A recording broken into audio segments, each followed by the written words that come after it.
اعوذ باللہ من الشیطان الرجیم بسم اللہ الرحمن الرحیم۔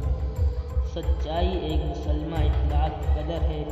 دنیا کا کوئی مذہب ایسا نہیں جس نے سچائی کا راستہ اختیار کرنے کی تلقین نہ کی ہو، اور دنیا کا کوئی معلم ایسا نہیں جس نے سچ پر کار بند رہنے کا درس نہ دیا ہو۔ اسلام نے خاص طور سے سچائی کو اہمیت دی ہے۔ اللہ تعالیٰ نے قرآن کریم میں خاص طور سے مومنوں کے لیے حکم دیا ہے کہ وہ سچے لوگوں کی صحبت اختیار کریں۔ ہمارے پیارے نبی حضرت محمد صلی اللہ علیہ وسلم ہمیشہ سچ بولتے تھے۔ ہمارے پیارے نبی حضرت محمد صلی اللہ علیہ وسلم نے کبھی بھی کسی حالت میں جھوٹ نہیں بولا۔ آپ صلی اللہ علیہ وسلم کی زبان مبارکہ سے سچ کے سوا کوئی بات نہ نکلی۔ آپ صلی اللہ علیہ وسلم جھوٹ سے بے حد نفرت کرتے تھے اور ہمیشہ سچ بولنے اور جھوٹ سے پرہیز کرنے کی ہدایت فرماتے تھے۔ آپ صلی اللہ علیہ وسلم سے بڑھ کر کوئی سچا نہ تھا۔ کافر بھی آپ صلی اللہ علیہ وسلم کی سچائی کو مانتے تھے اور آپ صلی اللہ علیہ وسلم کو صادق کہہ کر پکارتے تھے۔ آپ صلی اللہ علیہ وسلم نے فرمایا، سچ بولنا نیکی ہے اور نیکی جنت میں لے جاتی ہے، اور جھوٹ بولنا فسق و فجور ہے اور فسق و فجور جہنم میں لے جاتا ہے۔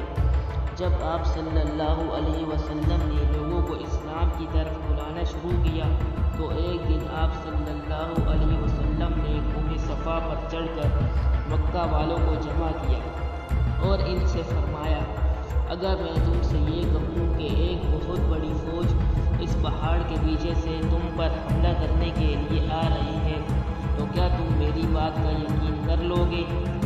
اس پر سب نے مل کر کہا، بے شک ہم یقین کر لیں گے، کیونکہ ہم نے آج تک آپ کو جھوٹ بولتے ہوئے نہ کبھی دیکھا نہ کبھی سنا۔ جب میدان بدر میں اسلام اور کفر کی فوجیں صف بندی کر رہی تھی تو اخنس بن شریک کی ابو جہل سے تنہائی میں ملاقات ہوئی۔ اخنس نے ابو جہل سے پوچھا، ابو جہل، یہاں ہم دونوں تنہا ہیں، میرے اور تیرے سوا کوئی تیسرا شخص تمہاری گفتگو نہیں سن رہا، مجھے سچ بتاؤ کہ محمد صلی اللہ علیہ وسلم کے بارے میں تمہاری کیا رائے ہے؟ اس تنہائی میں ابو جہل کے منہ سے جو سچی بات نکلی وہ یہ تھی کہ اللہ کی قسم، محمد صلی اللہ علیہ وسلم یقیناً سچے ہیں اور محمد صلی اللہ علیہ وسلم نے کبھی جھوٹ نہیں بولا۔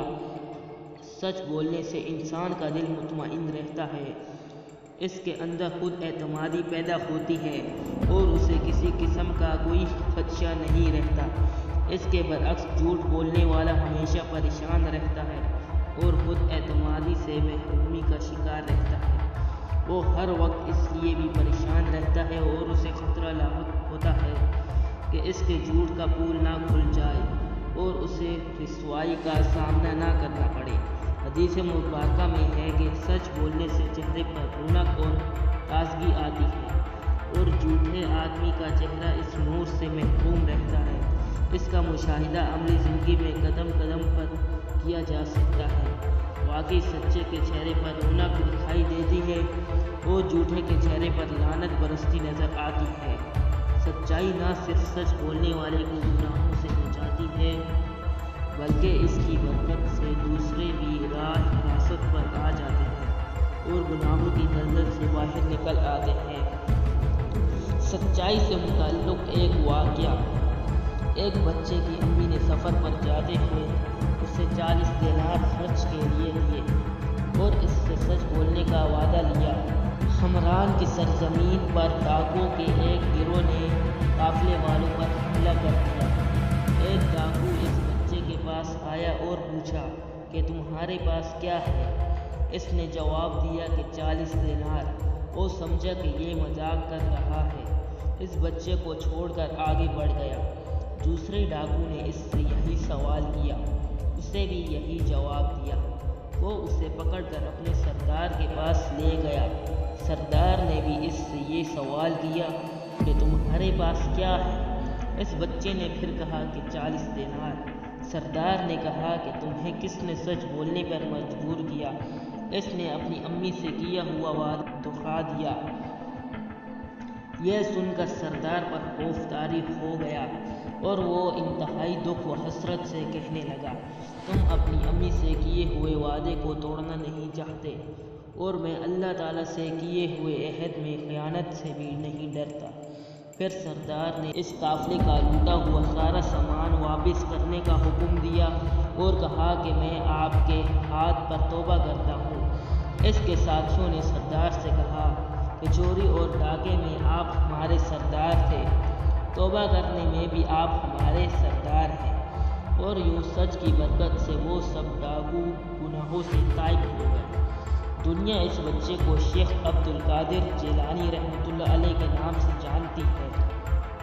چنانچہ ہمیں ہر حالت میں سچائی ہی کو اپنا شعار بنا کے رکھنا چاہیے اور کسی صورت میں جھوٹ کا راستہ اپنانا نہیں چاہیے۔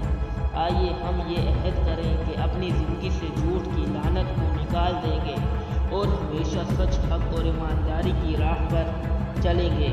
یقیناً ہماری یہ کوشش ہمیں دنیا و آخرت دونوں جہانوں میں کامیابی سے ہمکنار کرے۔